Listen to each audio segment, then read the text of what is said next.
MZTV. Hi everybody, this is Martin Zender, and there's been a lot of talk lately on this channel of whether or not we, as members of the body of Christ, should be prepared for the tribulation. I mean, just in case. You never know.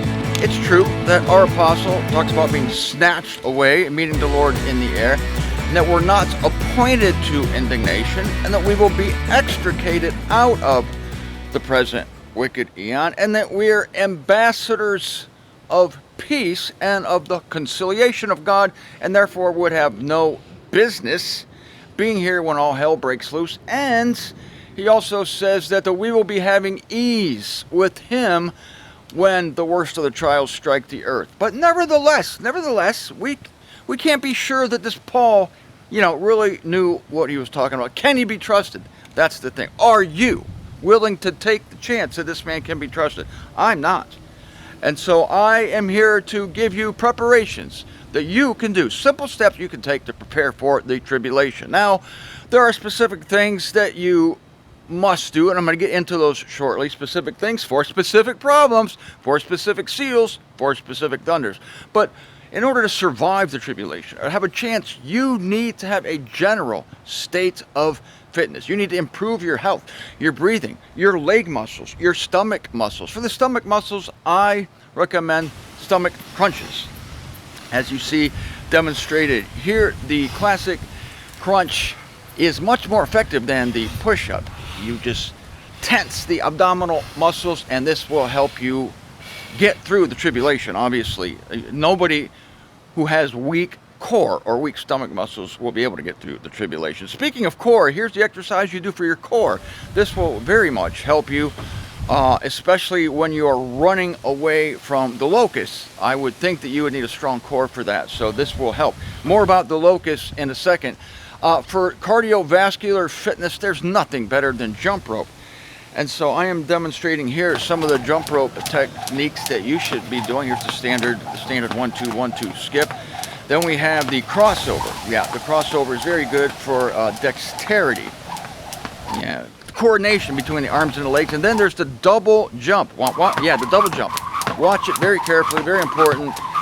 This will bring your cardiovascular fitness to the next level. And merciful heaven's sakes, you don't want to forget the push-up. You got to have strong pecs. That goes for you ladies too.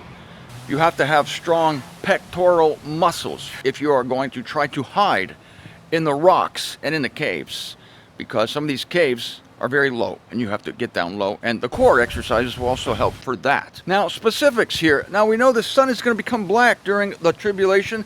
That happens under the 6th seal. No problem, because I am going to have my cell phone. My Apple phone has a built-in flashlight. Yours does too. But for the tribulation, you have to make sure you have extra batteries. Please supply yourself with extra batteries. As I just mentioned, people will be hiding in caves. They will try to find shelter from the wrath of God. And see, I don't have caves here, but I do have a bush right here. And I do plan on using the bush, as you can see. I think the bush will provide me at least temporary respite. That is until the supernatural cavalry start striking with the noxious fumes and the fire from their mouths. But don't worry, for the noxious fumes, I have the famous masks. I bought a bunch of them. I'm glad now for the epidemic here, the so-called plague, the scourge of CV-190, because now I have plenty of masks, and that will help protect me from the scourge of the noxious fumes. The sulfur comes from the mouth of the supernatural horsemen. So I will be in my bush with the mask, which will be very helpful.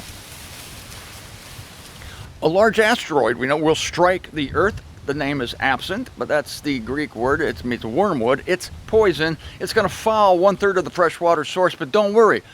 As you can see, I have a filter. I have a water filter. I will be able to filter water during the tribulation. I recommend you get this kind of water filter and have about 4 of them. You can't survive with one. The 200 million supernatural horsemen that come out of the submerged chaos at the river Euphrates, these are loosed by the 4 messengers. I've got the fumes covered with my mask and my bush, but there's also the fire. And for that, I recommend having many rolls of tin foil. With tin foil, it's heat resistant. I mean, you do wrap baked potatoes in tin foil, right? So it's also work, I believe, against the fire that comes out of the mouths of the supernatural horsemen. So you must have at least 100 rolls of this stuff, I would say. Lastly, the locusts. Yeah, see, we might be in the tribulation now. Look at this wind. This might be the tribulation. So get your tin foil quick. Start jumping rope quick. Start doing your push-ups quick and your ab crunches. Follow my directions. Don't be doing sit-ups. They're not good. Strengthen your core. Don't forget all that. But now we get to the locusts, of course, these supernatural insects. I have traps that are very good for roaches. They work very effectively, and I'm just going to get about 150 of those. Yeah, I think you can buy them in bulk at Sam's Club. So you got to have these roach traps. But the locusts also sting. So I think they sting in the ass. They do have stingers on their ass. So I figured maybe they sting you in the ass. So for that, I will put a frying pan in my pants to protect me from the locusts. So I think that covers the basics. Also, oh yeah, the foil will also double as protection when the sun flares to 5 times its strength and people on the earth are scorched. You won't be scorched because you'll be protected like a baked potato with all your foil. Oh yeah, you gotta be ready for the big bad tribulation. Ho ho! Yeah, give it the old uppercut. Maybe the left hook, whatever you like. Don't forget those traps. Well, I mean, they're insects, so I figured the roach trap would work for the locust, right? Hey, Zender. This is Zender, and I promised you 3 more examples from the book of Acts that give examples. An example does give an example, in my experience, of how we will be extricated out of the current wicked eon.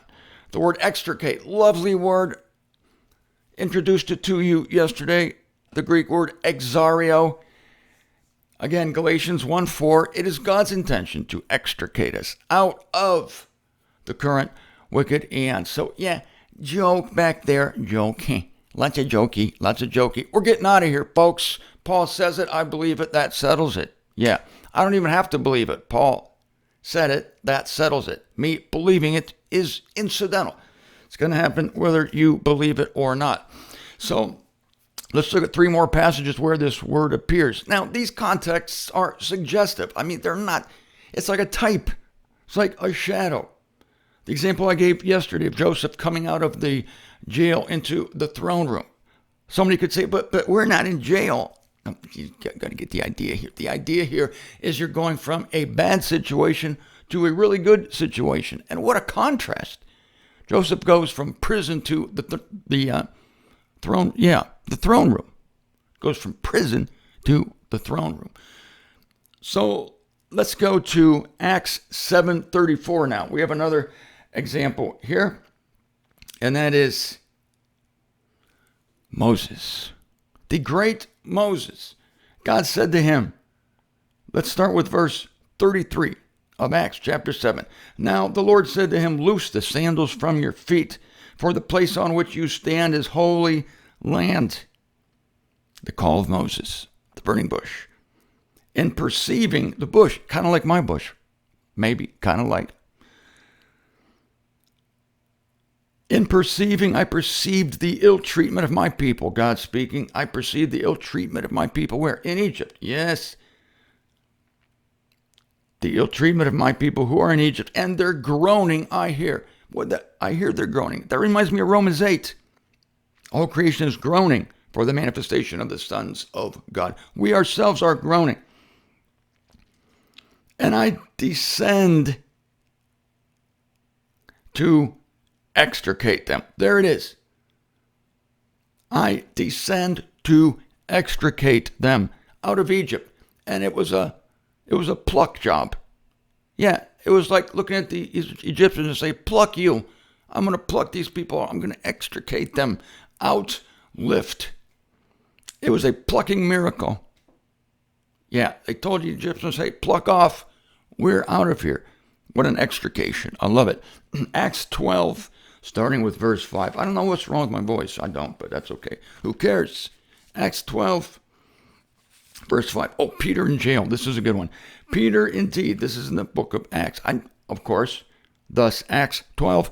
I like that all these things are in the Acts, the book of Acts,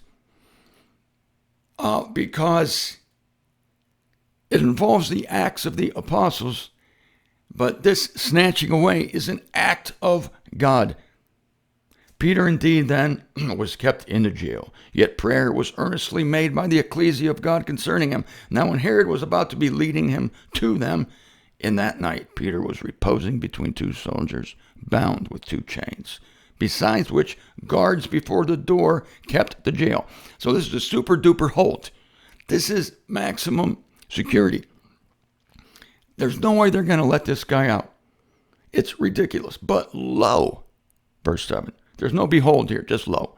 Lo, a messenger of the Lord stood by, and a light shines in the room. Now, smiting Peter on the side, probably an elbow, spiritual elbow.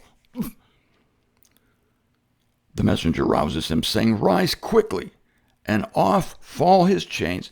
I can't wait till our chains fall off. He's going to be so good. No, we're not in literal chains, but we sure as hell are in many figurative chains. Off fall the chains from his hands. The hands doing things. We can't do what we want to do, but when the chains fall off of our hands and the snatching away, we'll be able to do all kinds of stuff. Now the messenger said to him, gird yourself and bind on your soles. Now he does thus, and he is saying to him, throw your cloak about you, follow me. I would do it. I would definitely follow those instructions. And coming out, he followed him, and he had not perceived that what is occurring by means of the messenger is true. The guy thought he was dreaming, poor guy. Yet he seemed to be observing a vision. No, it's real, Peter. Now passing through the first jail and the second, they come to the iron gate. Jails, gates, chains, it's ridiculous. They bring him into the city, which spontaneously was opened to them. Must have been a gate there, and coming out, they come forward one street. And immediately the messenger withdrew from him, and Peter, coming to himself, finally gets his right mind here, coming to himself. Now I'm truly aware that the Lord delegates his messenger and extricates me out of the hand of Herod and all the hope of the Jewish people. Extricates me. There it is. Same word in Galatians 1:4. It's picturesque. It's a type. You see? It's wonderful. My throat gurgled there. I don't know what's going on here. All right, one more example. I've got to go quickly here. Acts 23:16 through 27. This is Paul. His nephew overhears some evil Jews plotting to kidnap Paul and kill him because, as I told you before, they hate him. So Paul's nephew overhears this. He tells the captain of the Roman guard. The guy takes it very seriously, and he says, make ready 200 soldiers so that they may go as far as Caesarea. He's going to armed guard for Paul, a ridiculous armed guard. Listen to this. Make ready 200 soldiers, 70 cavalry, and 200 slingers. That is, people who get their weapon on their right hand. Soldiers that hold their weapon in their right hand, not their left, the right. The right, those are slingers.